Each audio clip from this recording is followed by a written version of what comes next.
আসসালামু আলাইকুম রহমতুল্লাহ। সুপ্রিয় শিক্ষার্থীরা, স্মার্ট স্টাডিজ 360 চ্যানেলে তোমাদের স্বাগতম। বোর্ডে লেখা দেখে বুঝতে পেরেছ আমরা ন্যারেশনের এই পর্বে অপটেটিভ সেন্টেন্স নিয়ে আলোচনা করব। অপটেটিভ সেন্টেন্সটা আমরা চিনব কিভাবে? বাক্যের মধ্যে মে অথবা উইশ থাকবে, এখানে সেট টুর পরিবর্তে উইশড বা প্রেইড হবে, কমার পরিবর্তে দ্যাট হবে। খুব গুরুত্বপূর্ণ বিষয়, পুনরায় বলতেছি, খেয়াল রাখো। অপটেটিভ সেন্টেন্স চিনব কিভাবে? অপটেটিভ সেন্টেন্স চেনার উপায় হচ্ছে সেন্টেন্সের মধ্যে মে অথবা উইশ থাকবে, এখানে সেট টুর পরিবর্তে ইনডিরেক্ট করার সময় উইশড অথবা প্রেইড হবে এবং কমার পরিবর্তে দ্যাট বসবে, কমার পরিবর্তে দ্যাট বসবে। আমরা এক্সাম্পলের মাধ্যমে করি, যেমন হি said to me, may Allah bless you.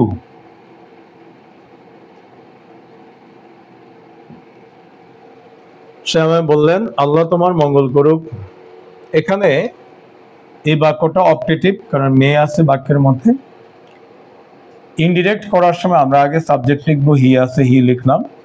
Set টুর পরিবর্তে উইশড হবে না প্রেইড হবে? আমরা একটু খেয়াল করি, যদি বাক্যের রিপোর্টেড স্পিচে যদি আল্লাহ, গড, লর্ড, লর্ড অথবা অলমাইটি থাকে,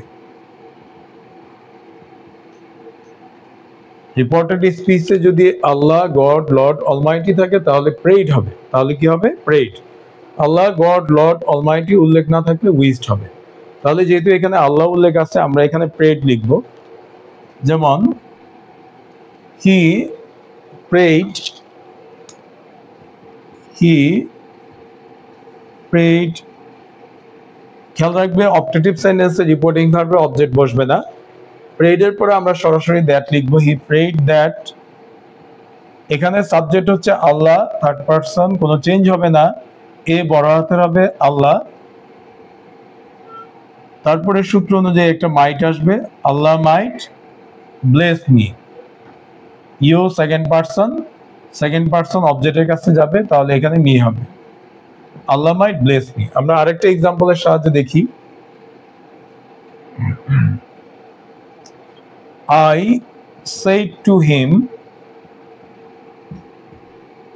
may you be happy.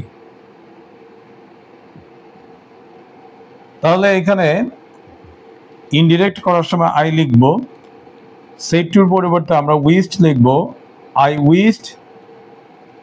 এখানে অবজেক্ট লিখব না, কমার পরিবর্তে দ্যাট লিখব, আই উইশড দ্যাট।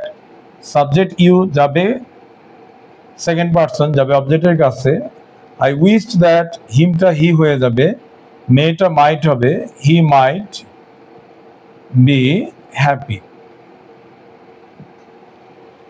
সুপ্রিয় শিক্ষার্থীরা, অনেক সময় অপটেটিভ সেন্টেন্সে রিপোর্টিং ভার্বটা উল্লেখ থাকে না, সেক্ষেত্রে আমরা কিভাবে করব একটু দেখে নাও। যেমন এখানে বলা হচ্ছে মে ইউ লিভ লং, তুমি দীর্ঘজীবী হও। এখানে রিপোর্টেড স্পিচটি আছে কিন্তু রিপোর্টিং ভার্ব নেই, তাহলে আমাকে রিপোর্টিং ভার্বের সাবজেক্ট হিসেবে দ্য স্পিকার ধরে নিতে হবে। দ্য স্পিকার, যেহেতু এখানে গড, লর্ড, অলমাইটি বা আল্লাহ নাই, তাহলে আমি উইশড লিখব, the speaker wished that.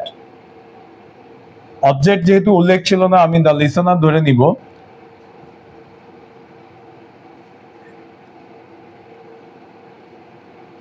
The listener might live long. The listener might live long. Optative সেন্টেন্সে যদি রিপোর্টিং ভার্ব উল্লেখ না থাকে, তাহলে আমি সাবজেক্ট হিসেবে ধরে নিব দ্য স্পিকার, অবজেক্ট হিসেবে ধরবো দ্য লিসেনার। বাকি সব আগের নিয়মে থাকবে। আরেকটা বিষয় খেয়াল রাখতে হবে, অপটেটিভ সেন্টেন্সে কিন্তু অবজেক্ট বসবে না। ভার্ব লেখার পরে, উইশ বা প্রেড লেখার পরে আমরা সরাসরি দ্যাট লিখে দিব। সুপ্রিয় শিক্ষার্থীরা, আমরা এখন এক্সক্লামেটরি সেন্টেন্স নিয়ে আলোচনা করব।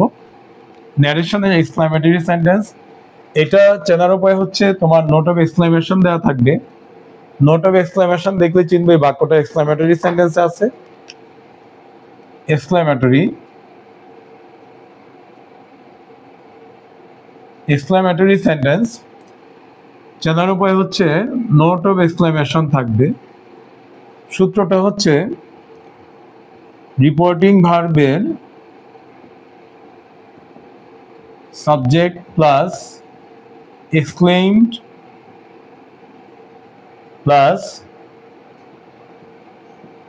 রিপোর্টিং ভার্বের অবজেক্ট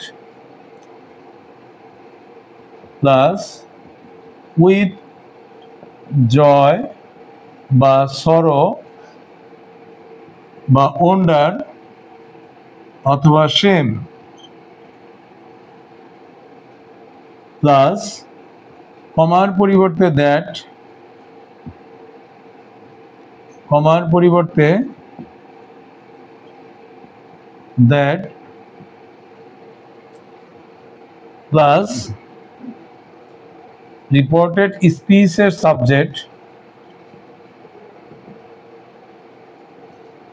সাবজেক্ট প্লাস ভার্বের পাস্ট ফর্ম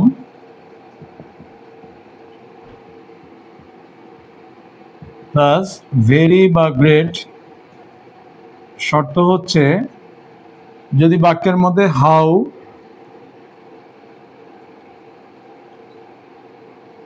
দিয়ে যদি বাক্য শুরু হয়, বাক্যের মধ্যে হাউ থাকলে আমরা ভেরি বা গ্রেট দিব, প্লাস বাকি অংশ লিখে ফুল স্টপ দিব। সূত্রটা দেখলে একটু কঠিন মনে হলো, এক্সাম্পলে দেখবে অনেক সহজ লাগতেছে। আমি এক্সাম্পলের মাধ্যমে এটা সমাধান করার চেষ্টা করি। সূত্রটা আরেকবার বলি, এক্সক্লামেটরি সেন্টেন্স আমরা নোট অফ এক্সক্লামেশন দেখে চিনব।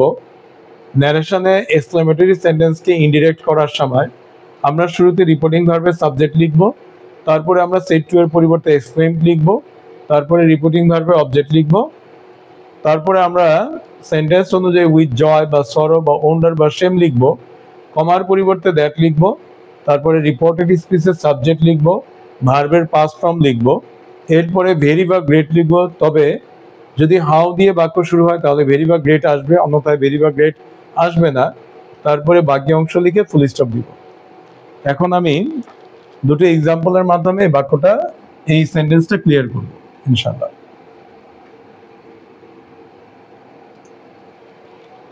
যেমন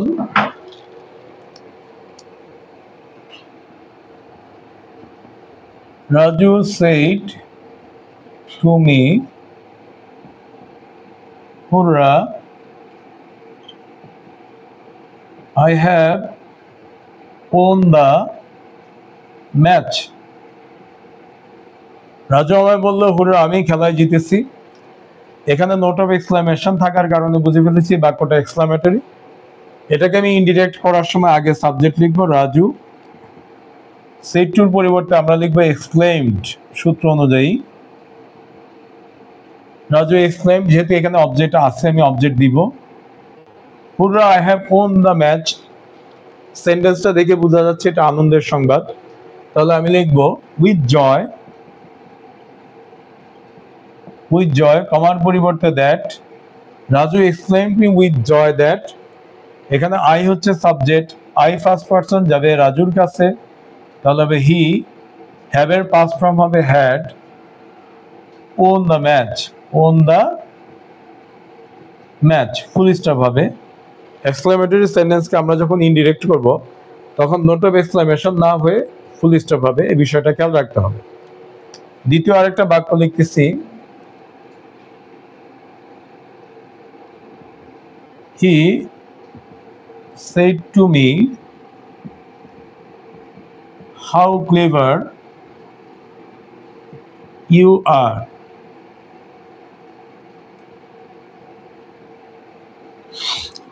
এখানে এই বাক্যে নোট অফ এক্সক্লামেশন থাকাতে বুঝে ফেলেছি এটা এক্সক্লামেটরি সেন্টেন্স। ইনডিরেক্ট করার সময় আমরা আগে সাবজেক্ট লিখবো হি, সেট টুর পরিবর্তে এক্সক্লেইমড লিখবো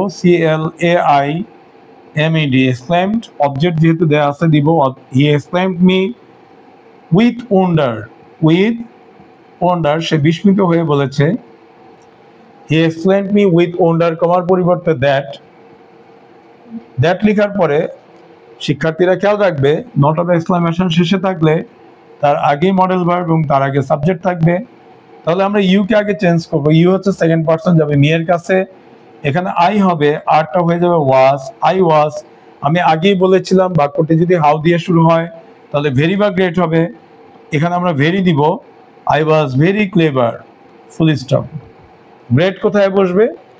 great sin, grateful, great sin, সিনের সাথে এবং ফুলের সাথে, সিন এবং ফুল এই দুটা অ্যাডজেক্টিভের সাথে আমরা গ্রেট বসাবো, অন্যথায় আমরা ভেরি ইউজ করব। সুপ্রিয় শিক্ষার্থীরা, আমরা সেন্টেন্স ন্যারেশনের প্রথম থেকে শেষ পর্যন্ত সবগুলো পর্ব দেখার চেষ্টা করব। দেখার মাধ্যমে সেন্টেন্স বারবার এবং বারবার অনুশীলনের মাধ্যমে আমাদের সেন্টেন্স ন্যারেশনটা ইনশাল্লাহ ক্লিয়ার হবে। তারপরে আমরা প্যাসেজ ন্যারেশন করার নিয়মগুলো দেখব এবং খুব সহজভাবে তোমাদেরকে প্যাসেজ ন্যারেশন করার কৌশল শেখানোর চেষ্টা করা হবে। তোমরা আমাদের স্মার্ট স্টাডিজ 360 অনলাইন চ্যানেলের সাথে থাকো। আমাদের এই চ্যানেলে প্রতিনিয়ত ইংরেজি গ্রামার সলিউশন আসতেছে এবং সাথে সাথে নবম এবং দশম, একাদশ ও দ্বাদশ শ্রেণীর অ্যাকাউন্টিং সলিউশনগুলো পাবে। তোমরা মনোযোগ সহকারে দেখলে উপকৃত হবে। এবং তারপরে বর্তমান বিশ্বের সবচেয়ে বেশি প্রয়োজনীয় যে কাজ এমএস এক্সেলের উপরে আমাদের যথেষ্ট কার্যক্রম এই চ্যানেলে থাকবে, তোমরা দেখার চেষ্টা করবে। নবম দশম শ্রেণীর শিক্ষার্থীরা বিশেষ করে এটা দেখবে, কারণ প্রত্যেকেরই কম্পিউটার আছে, মোবাইল আছে, তোমরা সবাই কম্পিউটার মোবাইলে যথেষ্ট সময় দাও বা দেওয়ার চেষ্টা করো। এই সময়টা যাতে প্রোডাক্টিভ হয় সেই কথা চিন্তা করে কিন্তু আমরা প্রতিটি আমাদের চ্যানেলের মধ্যে এমএস এক্সেলের কার্যক্রমগুলো যুক্ত করেছি।